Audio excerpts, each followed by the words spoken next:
Dhanik Bharat Educational Institutions, Inter, IIT, JEE, NEET, admission opened. Okay. అలాగే మా శ్రీరాజు ఉన్నాడండి.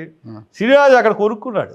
అక్కడ ఒక ఒక అరెకరం లోపే కొనుక్కున్నాడు. ఒక స్విమ్మింగ్ పూల్ పెట్టుకున్నాడు, ఫంక్షన్ హాల్ కట్టుకున్నాడు, ఒక రెస్టారెంట్ పెట్టుకున్నాడు, ఒక 2 థియేటర్లు పెట్టుకున్నాడు. ఇదంతా అరెకరం లోపలనే. చూసాంలేండి, దాని పేరు కూడా ఆ ప్రకృతి వేదిక. ప్రకృతి వేదిక. ఇవ్వండి నాకున్నాయి. ఇంతకు తప్పించి ఎవరి కాడు డెవలప్ చేసుకున్నాయి తప్పితే నేను ఆస్తులు విభజించడానికి నా దగ్గర ఉన్న ఆస్తులు ఏంటండి? నేను విభజించవలసిన ఆస్తులు ఏదో సింపుల్ చెప్పారు. ఆడొక చిన్న గుడిసే, ఈడొక చిన్న చాలా సింపుల్ చెప్పారు. విభజించవలసి పాక ఉంది ఆడ నేను చిన్న గుడిసే అన్నట్టు. అలా కాదు, నేను విభజించవలసి వస్తే నేను చెప్పాను చూడండి, 2 ఎకరాలు 2.5 ఎకరాలు మాడు ఆ అదే ఒక్కటే విభజించగలిగితే ఈ కాలేజీలను విభజించలేను. ఏమండి పెట్రోల్ బంక్ పెట్టాం మేము కొత్తగా, మీరు తెలియదేమో, తెలుసా? తెలియదు, ఐడియా లేదు. పెట్రోల్ బంక్ ఒకటి కొన్నాయండి. పెట్రోల్ బంక్ అన్నా పక్కన ఇంకోటి ఫ్రీగా పోస్తారా? అది అజమాయిషీ చేసింది మా ఆవిడ కాబట్టి ఆవిడ నాకే పోయింది. ఆ పక్కనే పెట్రోల్ బంక్ పక్కనేనండి ఒకటి కైండ్నెస్ వాళ్ళని పెట్టాం. అంటే మీరు వచ్చి ఎవరన్నా ఇవ్వచ్చు బట్టలు, పనికొచ్చి ఎవరన్నా లేనోళ్ళు వచ్చి బట్టలు తీసుకెళ్ళిపోవచ్చు. మానవత్వపు గోడ అని చెప్పి పెట్టాం ఆ పెట్రోల్ బంక్ దగ్గర. ఇప్పుడు వెళ్ళినప్పుడు అలాగ ఒకసారి చూడండి. కాబట్టి ఈ ఆస్తులన్నీ పవర్లో ఉన్నప్పుడు ఒక్క ఆస్తి కూడా నేను అదే 10 ఏళ్ల పాటు రాజకీయాలకు దూరంగా ఉంటే ఆస్తులను పెంచుకున్నారు. ఈ 10 ఏళ్ళ హర్ష కుమార్ గారు రాజకీయాల్లో ఉండి ఉంటే ఆస్తులు ఆరతి కర్పూరం అయ్యేటి అనేది ఖచ్చితంగా ఆస్తులు పెంచుకున్నారు కదా. అంటే నేను 91లో కాలేజీ పెట్టిన తర్వాత 2004లో నేను 2002లో బాగా దెబ్బైపోయాను మేయర్ ఎలక్షన్కి. 2004 వరకు నేను ఏదైతే కొన్నానో ఆ ఆస్తులే నాకు ఉన్నాయండి. దాని మీద నేను ఎందుకు ఎక్కడ కొన్నానంటే నేను ఈ రోజున ఇండిపెండెంట్గా ఉండడానికి, ఇండివిజువల్గా ఉండడానికి, పార్టీలో నా సీట్ ఏమన్నా నేను తెచ్చుకోవడానికి, నేను ఎవరినన్నా ఎదిరించడానికి గల కారణం ఏంటంటే నా కాలేజీ నాకు అంబేద్కర్ కూడా కాలేజీ పెట్టిన తర్వాత నాకు నా స్వయం శక్తి అండి, నా స్వయం శక్తి. ఒక సంఘంలో నాకు ఒక సోషల్ స్టేటస్ వచ్చింది, ఎకనామిక్ స్టేటస్ వచ్చింది కాలేజీ వల్ల. అందుగురించే నేను కాంగ్రెస్ పార్టీలో ఉన్నప్పుడు కూడా మేయర్ టికెట్ కూడా జక్కంపూడి, అరుణ్ కుమార్ వీళ్ళందరికీ ఎగ్నిస్ట్గానే తెచ్చుకున్నాను. నేను ఎవ్వరూ నాకు సపోర్ట్ చేయదు. ఎప్పుడు కూడా నేను పోరాటం చేసే టికెట్లు తెచ్చుకుంటాను తప్పితే ఊడిగం చేసి ఎప్పుడు టికెట్ తెచ్చుకోను. That is Harsha Kumar. తగ్గినోళ్ళ కాదు హర్ష కుమార్. ఎందుకు వచ్చింది ఇదంతాను? నాయన ఎకనామికల్ స్టేటస్ నాకు ఉండడం బట్టి. అది ఎందుకు వచ్చింది? నేను కరెక్ట్ టైంలో నేను కాలేజీ పెట్టుకుని సంపాదించుకున్నాను. కాలేజీలో నేను సంపాదించుకున్న డబ్బులతోనే ఈ జలసాలన్నీ.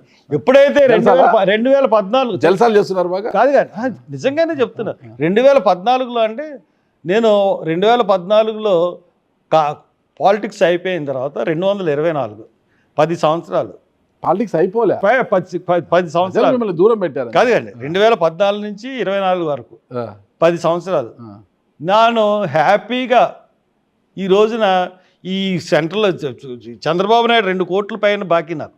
మీకా వ్యక్తిగతంగా అప్పించారు? కాదండి, స్కాలర్షిప్లు, ఫీజు రియంబర్స్మెంట్లు, ఈ జగన్ అప్పించారు. వీళ్ళందరేమో 2.5-3 కోట్లు ఒకరు బాగా అవి కానీ ఇచ్చేస్తే మాకు ఇంకా హ్యాపీ. 500 కోట్ల పైన ఆస్తి పెట్టుకొని 2 కోట్లు 3 కోట్లకి ఏంది హర్ష కుమార్ సార్? మీరు కూడా 500 కోట్ల ఆస్తి ఏంటండి? కూడా మొన్న 100 కోట్లు అన్నాడు, మీరు 500 కోట్లు అంటున్నారు. 500 కోట్లు కాదు కానీ ఓ పని చేస్తారా? నాకు ఏమేమి ఉన్నాయని ఇచ్చేస్తాను మీకు. ఓ 10 కోట్లు ఇవ్వండి. నాకు 10 కోట్లు ఉంటే నేను ఇట్లా ఇంటర్వ్యూలు చూసి చేయకోకుండా హ్యాపీగా వ్యాపారం ఇంటర్వ్యూల కోసం 10 కోట్లు నాతో. అలాగా మన మీద రూమర్లు ఉంటాయండి. నిజాలన్నీ మన మనసాక్షికి తెలుస్తాయి, పైన దేవుడికి తెలుస్తుంది, ఏమంటే కుటుంబ సభ్యులకు తెలుస్తుంది, కుటుంబంలో ఉన్న భార్యకి, కుటుంబ పిల్లలకి తెలుస్తుంది. ఇవన్నీ కూడా మనం అరికట్టలేం, ఎలాగ నడుస్తూనే ఉంటాయి. Right sir. ఒకటే, మీరు గతంలో కూడా వైఎస్ రాజశేఖర్ రెడ్డి గారి ఆశీర్వాదం మీకు లేకపోయినా ఒక రకంగా ఆయనతో విభేదించేవారే మీరు కొన్ని సందర్భాల్లో. ఆ సమయంలో కూడా రాజశేఖర్ రెడ్డి గారి ఆశీర్వాదం లేకపోతే ఎవ్వరికి కూడా టికెట్ వచ్చే అవకాశమే లేదు ఇక్కడ. ఆ స్థాయిలో ఉన్న రాజశేఖర్ రెడ్డి గారు అప్పటికి మీరు కేంద్రంతో మీరు డైరెక్ట్గా ఇది చేసుకొని 2 సార్లు అక్కడ నుంచి ఢిల్లీ నుంచే మీకు టికెట్ వచ్చిందన్నమాట. ఆ స్థాయిలో కేంద్రంతో అంటే ఢిల్లీ పెద్దలతోనే, కాంగ్రెస్ పార్టీ ఢిల్లీ పెద్దలతోనే అంత సయోధ్య కుదుర్చుకున్న మీరు ఈరోజు మీకు ఏపీసీసీ అధ్యక్షుడిగా ఇవ్వడానికి ఎందుకు మీనమేషాలు లెక్కిస్తుందా పార్టీ? మీతో డబ్బు లేదనే, అంటే మీకు ఆ చావ లేదనే, ఇప్పుడు అప్పుడున్న కసి అప్పుడున్న జీలు ఇప్పుడు లేదా హర్షకుమార్లోనే మనం ఆలోచిస్తుందా? అంటే దేనికన్నానండి రాసి పెట్టి ఉండాలి. రాసి పెట్టడం ఏంది అలా కదా. ఇప్పుడు ఎందుకంటే 2 సార్లు ఎంపీని అయ్యానంటే రాజశేఖర రెడ్డి గారికి ఆయన అపోజిషన్ చేసినా కానీ టికెట్ వచ్చిందంటే ఏ శక్తులు పనిచేస్తాయి కదా. ఇప్పుడు జనరల్గాను అప్పుడంటే యూత్ అది సోనియా గాంధీ గారు అన్నీ చూసేవారు. ఇప్పుడు రాహుల్ గాంధీ ఆయన ఎక్కువగా పార్టీ కన్నా దృష్టి ప్రభుత్వం, అంటే ప్రతిపక్షంగా ప్రభుత్వాన్ని ఎలా ఇరుకుని పెట్టాలి అన్న విషయం మీద ఎక్కువ కాన్సన్ట్రేట్ చేస్తున్నాడు. పార్టీ నడిచిపోతుంది కానీ ఎక్కువ కాన్సన్ట్రేషన్ అంతా కూడా అధికార పక్షమైన మోడీని ఎలా ఇరకాటం పెట్టాలి, ఎలాగ ఇచ్చేయాలి, ఎలాగ కాంగ్రెస్ని మళ్ళీ బ్యాక్ చేయాలి అన్న దాని మీద ఆయన కాన్సన్ట్రేషన్ ఉంది. ఆయన కాన్సన్ట్రేషన్ చేశాను. కానీ పార్లమెంట్కి వెళ్ళే రాహుల్ గాంధీ ఒక ప్రధాన ప్రతిపక్ష నేతగా అసలుకి స్టైల్గా మీలాగా జిబ్బా అదే డిగ్నిఫైడ్ పోలే కానీ టీషర్ట్లు వేసుకొని ఆ విధంగా వెళ్ళడం ఏంటి అనేది చాలా మంది అంటే ఇది అంటే చాలా మంది మనం చూస్తూ ఉంటాం. ఈ రీజనల్ పార్టీస్ వచ్చిన తర్వాత కాంగ్రెస్ ఉన్నప్పుడు అందరూ తెల్లబట్టలు వేసుకునేవారు. రీజనల్ పార్టీస్ వచ్చిన తర్వాత నేను ఫస్ట్ టైం బుచ్చి చౌదరి గారు మినిస్టర్ అయినప్పుడు టక్ చేసుకుని రావడం చూసి ఆశ్చర్యపోయాను. తర్వాత ఇప్పుడు కూడా కొంతమంది టక్ చేసుకుని వెళ్తారు, ఇది కోట్లు వేసుకుని వెళ్తారు.